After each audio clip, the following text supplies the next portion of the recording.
graph between applied force and friction. Friction means force of friction. Okay, তো দেখো আমরা যত টাইপের ফ্রিকশন দেখলাম, যে এক্সাম্পলটা আমরা আগে দেখেছি, আগের কয়েকটা ভিডিও আগে দেখেছি, সেই এক্সাম্পলটা আর একবার একটু দেখে নাও। সেখানে দেখলে বুঝবে যে যখন স্ট্যাটিক ফ্রিকশনের মধ্যে ছিল অবজেক্টটা, ততক্ষণ কী হচ্ছিল, স্ট্যাটিক ফ্রিকশনে কী লেখানো হচ্ছে, static friction is a self adjusting force, right.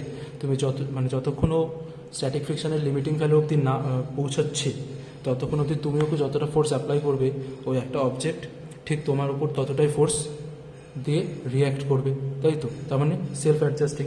তো সেটার উপর বেস করে আমরা যদি দেখি, তো আমরা ধরো এক্স অ্যাক্সিস বরাবর অ্যাপ্লাইড ফোর্সকে রাখছি, কারণ অ্যাপ্লাইড ফোর্সটা ইন্ডিপেন্ডেন্ট, মানে টোটালি ডিপেন্ডস অন আস, আমাদের উপর ডিপেন্ড করছে।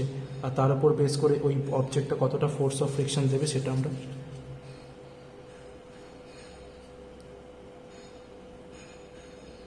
ধরো লিখলাম, ঠিক আছে।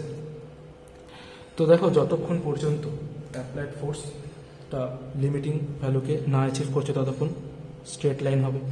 স্ট্রেট লাইন কেন হচ্ছে, যে তুমি যদি ওকে 1 নিউটন দাও, তাহলে ও তোমাকে 1 নিউটন রিটার্ন ব্যাক করবে। তুমি যদি ওকে 2 নিউটন দাও, তাহলে ও তোমাকে 2 নিউটনই রিটার্ন ব্যাক করবে। তুমি যদি ওকে 3 নিউটন দাও, তাহলে ও তোমাকে 3 নিউটন ফোর্স দিয়েই রিটার্ন ব্যাক করবে, তাই তো? ইজি। কিন্তু দেখা যায় যে এরপরে যখন এরম একটা কার্ভেচার চলে আসে, ঠিক আছে, এইটাকে বলা হচ্ছে, এই ভ্যালুটাকে FL, ঠিক আছে, লিমিটিং ফ্রিকশন।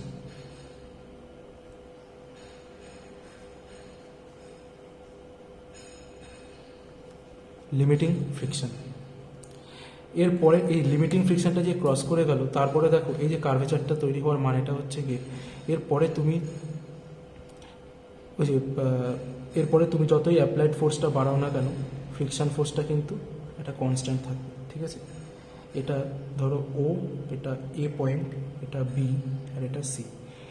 এখান থেকে শুরু হচ্ছে তোমার এ বি সি, ঠিক আছে। এখান থেকে ফোর্স তুমি যতই অ্যাপ্লাই করো না কেন, এখানে কিন্তু ও কাইনেটিক হয়ে গেছে, মানে মুভ করা শুরু করে দিয়েছে, মানে ওর একটা রিলেটিভ মোশন শুরু হয়ে গেছে। এরপর থেকে দেখো, এটা দেখো একটা কনস্ট্যান্ট ভ্যালু, মানে এটাকে তুমি যদি এখান থেকে নিয়ে আসো, তাহলে এটা হয়ে যাবে তোমার FK, ঠিক আছে, ফোর্স অফ কাইনেটিক ফ্রিকশন, ঠিক আছে। তো বুঝতে পারলে এই পুরো গ্রাফটা? তাহলে আমি কি বললাম, এখানে ওই যে ও এ, এই পার্টটুকু কী বোঝাচ্ছে, ও এ পার্টটুকু বোঝাচ্ছে স্ট্যাটিক ফ্রিকশন। কেন? কারণ স্ট্যাটিক ফ্রিকশন, যখন স্ট্যাটিক ফ্রিকশনের মধ্যে থাকে, তখন F ইকুয়ালস টু আর হয়, তাই তো? F ইকুয়ালস টু আর না, F ইকুয়ালস টু P ছিল, সরি, ঠিক আছে। মানে পুলিং ফোর্স যা হবে, ফ্রিকশন অফ ফোর্সটাও তাই হবে। এটাকে কি বলা হচ্ছে, পয়েন্টটাকে বলা হচ্ছে মানে যে পয়েন্টে স্ট্যাটিক ফ্রিকশন ম্যাক্সিমাম হচ্ছে, তাই তো? তাহলে লিমিটিং ফ্রিকশন, একে বলা হচ্ছে লিমিটিং ফ্রিকশন, FL। ওকে, এই এর পর থেকে যে যাচ্ছে, তখন ওটা মুভ করা শুরু করে দিচ্ছে, তাহলে BC, ঠিক আছে। এটাকে কি বলা হচ্ছে, কাইনেটিক ফ্রিকশন।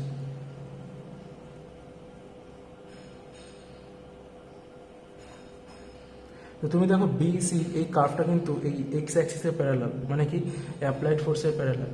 মানে বলছে যে এই তুমি যতই অ্যাপ্লাইড ফোর্সের ভ্যালুটা চেঞ্জ করে যাও না কেন, বাড়িয়ে যাও না কেন, BCর কিন্তু মানের কোনো চেঞ্জ হবে না। BCটা কিন্তু একটা ফিক্সড পয়েন্টে থেকে যাবে, ঠিক আছে, কনস্ট্যান্ট থাকছে।